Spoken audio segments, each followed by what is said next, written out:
In quella tragica notte una serie di eventi si concatenarono per portare al disastro.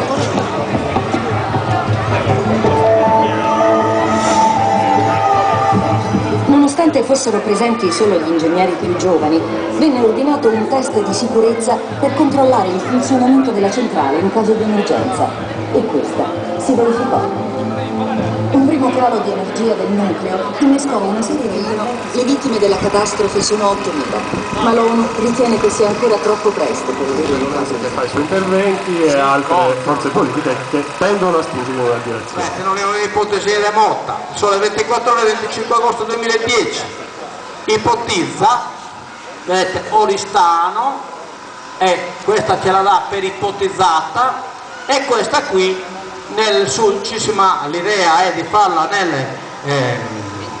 nel poligono di Teulada, è possibile, cioè quindi non è un'idea come alcuni pensano, tanto non ne fanno, ma scusate un pochettino, questi hanno bisogno di un territorio poco popolato, di un territorio che sia asismico, di un territorio che abbia tanto controllo militare in modo tale da evitare che ci siano attentati e cose varie, che sia possibile in qualche maniera controllare l'entrata e l'uscita dal sito, dal luogo.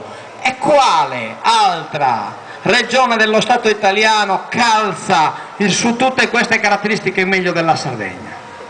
Cioè, guardate quindi che non è che ci stanno pensando così come ipotesi non possibile, no, l'ipotesi è molto possibile e chiaramente diventa più possibile quando noi ci mostrassimo mansueti e in qualche maniera con delle aperture. Allora, decisione spetta ai sardi, questo è il nostro popolo, abbiamo una responsabilità generazionale. La generazione sarda vivente non può permettere che altri vincolino la salute delle generazioni future. Cioè noi siamo generazione vivente, non è che possiamo dire ma chissà chi decide, no, noi il referendum lo voteremo noi andremo a votare, noi metteremo la scheda sull'urna e diremo no, sì, e decideremo il destino dei nostri figli e bifigli, lo decideremo noi, quindi non è che possiamo pensare che ci è piovuto chissà da dove, no. Quella decisione che sarà consultiva ma comunque sarà importante la dovremo prendere noi, e quindi a noi spetta andare casa per casa, a chi non ha sentito parlare del referendum,